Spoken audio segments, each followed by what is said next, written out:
Hi, my name is Julio Rivera. I'm an activist, journalist, adventurer, veteran, television presenter, and businessman.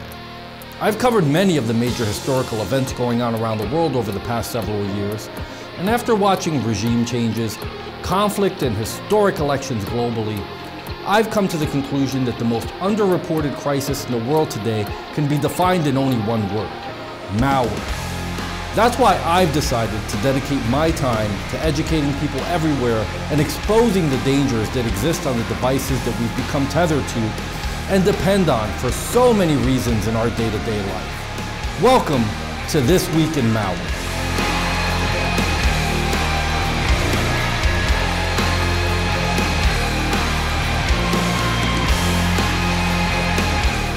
On This Week in Malware, we'll be covering Silent Fade malware stole credentials and 4 million from Facebook users, and election-themed ransomware attacks ramp up in advance of the 2020 United States election.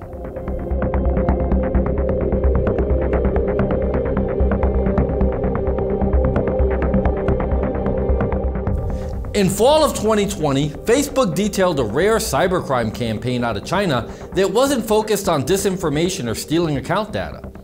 These hackers stole Facebook users' credentials to gain access to victims' accounts for a completely different purpose.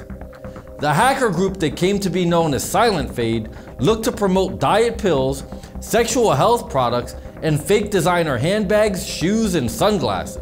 Once the Facebook user's account was compromised, attackers would use the victim's payment method to purchase malicious ads and ultimately stole 4 million from victims during their crime spree.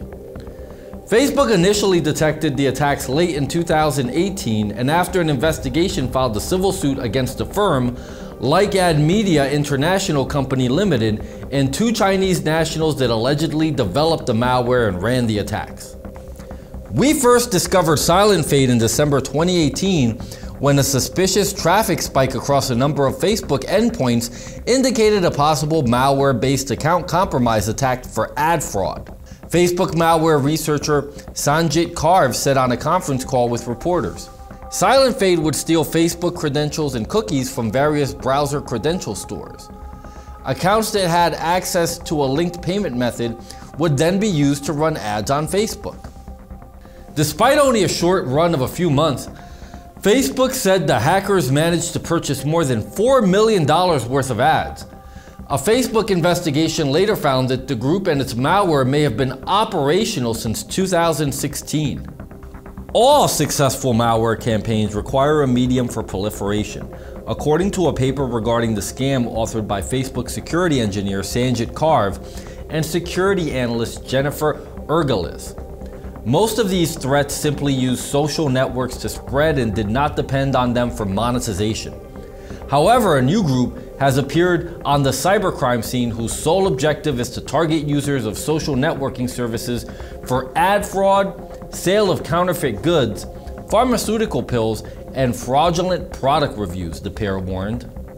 The attackers couldn't access complete credit card numbers or payment account details from Facebook. Still, once they compromised an account, they could use the payment method Facebook had on file to buy ads.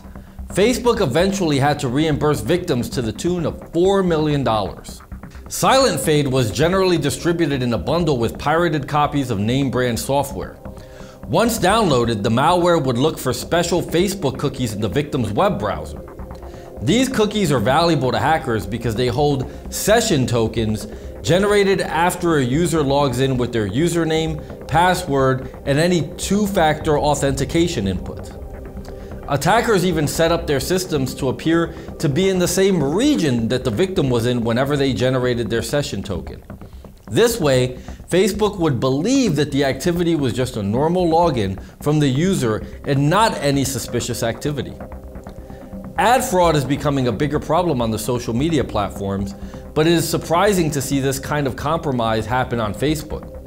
Given the depth of access hackers achieved, victims and Facebook were lucky that the cost of damages weren't exponentially higher.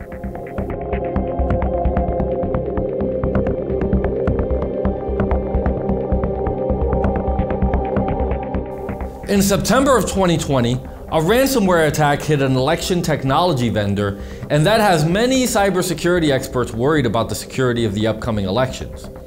Tyler Technologies, which sells election software, announced it was hit with a cyber attack that it targeted the company's internal telephone and information technology systems with ransomware. We can expect these attacks to proliferate, which is why IT and security teams supporting the voting infrastructure must be constantly vigilant when monitoring for potential cyber attacks.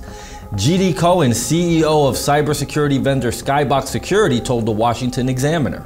Cohen also urged election-related organizations to go back to the basics by reviewing security programs to identify significant risks and implementing an immediate mitigation plan. While investing in larger systems and new technologies will help better fortify our voting infrastructure longer term, 6 weeks isn't enough lead time with so much hanging in the balance, Cohen added.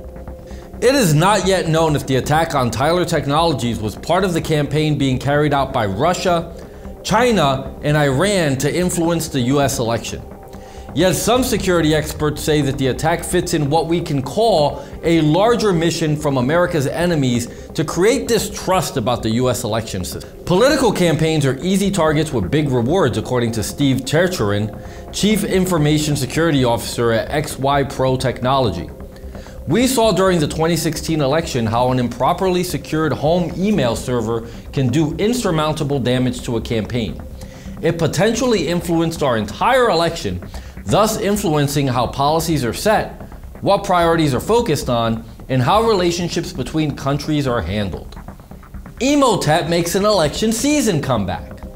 Also making a comeback for the election season were Emotet ransomware campaigns with all the usual behavior similar to past Emotet campaigns, like large volumes of messages and worldwide distribution, but with an election-themed twist. On October 1st, 2020, thousands of Emotet email messages with the subject "Team Blue Take Action" were sent to hundreds of organizations in the US. The message's body was taken directly from the Democratic National Committee's website, with the addition of a line asking that the recipient open the attached document, which initiates delivery of the payload. This shift to using political lures comes as America is speeding towards the November election.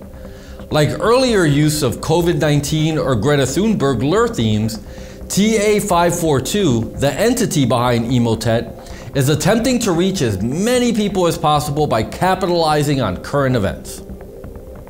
You know, as I think about the dangers that exist online, not unlike the subjects we learned about in this video, I know I feel a lot better having an anti-malware program like Spy Hunter installed in my PC, providing me the protection I need against malware, and I think you should too. Spy Hunter 5's strongest features are found in its malware repair capabilities. Spy Hunter 5's remediation algorithms dive deep into your system to remove and address complex malware issues affecting PCs today. While many anti-malware products only flag and quarantine malware and ultimately fail to fully remediate the root problem, the Spy Hunter 5 remediation algorithm detects, quarantines, and programmatically repairs malware problems on your PC. Spy Hunter 5 is a powerful PC utility that repairs malware threats in many cases where other competing anti-malware and antivirus programs may fail. To detect and remove malware for free, go to enigmasoftware.com and download Spy Hunter today. Thanks for watching.